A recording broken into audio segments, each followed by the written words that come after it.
Good morning friends. आज हम शुरू करने जा रहे हैं केवीएस एनालिस्ट के लिए अपना सबसे first topic real numbers.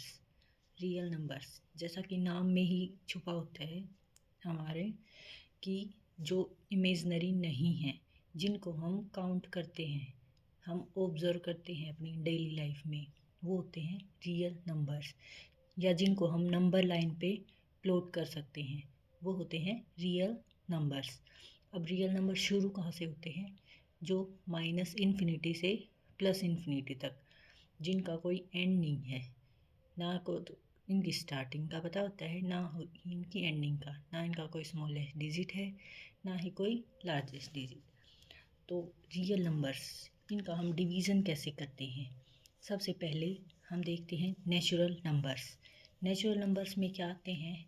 Natural numbers में वो डिजिट आते हैं जिनको हम काउंट करते हैं डेली लाइफ में, जैसे 1 2 3 4।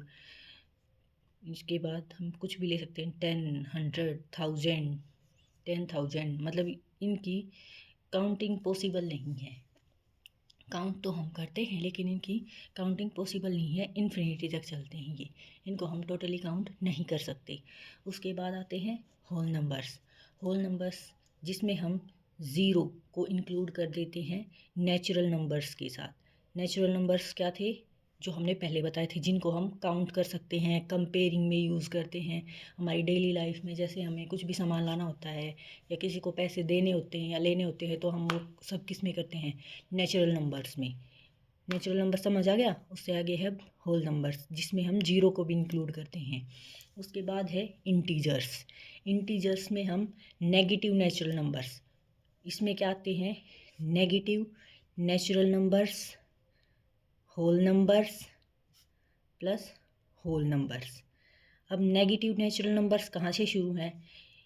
इनका भी कोई अंत नहीं है, ये भी माइनस इन्फिनिटी से शुरू हो जाते हैं, और फिर जैसे -5 -4 -3 -2 -1। और होल नंबर्स कहाँ से शुरू थे? 0 1 2 3 अप टू सो ऑन। ये भी कहाँ तक चलेंगे? इन्फिनिटी तक। इसके बाद आगे हमारे रैशनल नंबर्स। रैशनल नंबर्स मतलब भिन्न संख्याएं। जैसे इनको लिखते हम p/q की फॉर्म में, जिसमें q not equal to zero होता है, और p और q जो हैं हमारे, वो दोनों के दोनों p और q इंटीजर से बिलोंग करते हैं। किससे बिलोंग करते हैं? इंटीजर से। और p और q हैं जो, उन पे एक और कंडीशन लगती है। जो p और q हैं वो हमारे को प्राइम नंबर्स होने चाहिए। को प्राइम नंबर्स।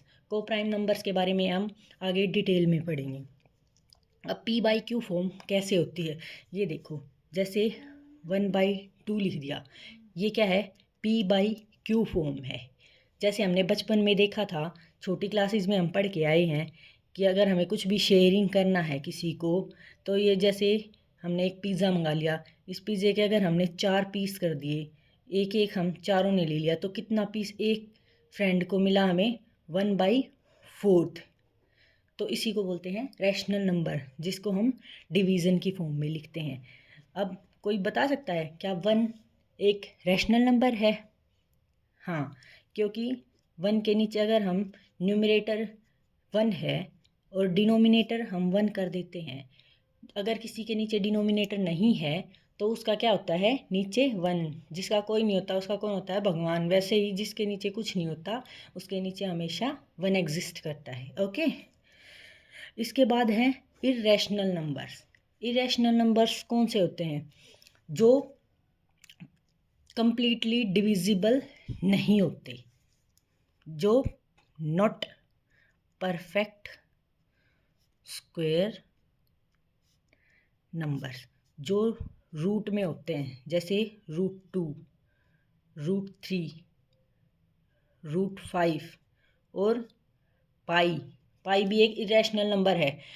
कोई बोल देते हैं, जैसे पाई की वैल्यू हम 22/7 लेते हैं, तो बोलते हैं कि 22/7 तो रैशनल नंबर है, पर 22/7 इसकी पाई की एग्जैक्ट वैल्यू नहीं होती। 22/7 बस इसके वैल्यू के नियर अबाउट होती है, इसीलिए हम 22/7 काउंट करते हैं। वैसे तो इसकी वैल्यू बहुत लंबी चलती जाती है, क्योंकि ये एक नॉन टर्मिनेटिंग और नॉन रिपीटिंग नंबर है। ठीक है, तो जो भी नंबर नॉन टर्मिनेटिंग मतलब जो टर्मिनेट नहीं होते और ना ही वो अपनी डिजिट को दोबारा रिपीट करते, वो क्या होते हैं? Irrational numbers. अब इनके बारे में हम अगली वीडियो में फिर से पढ़ेंगे। Thank you.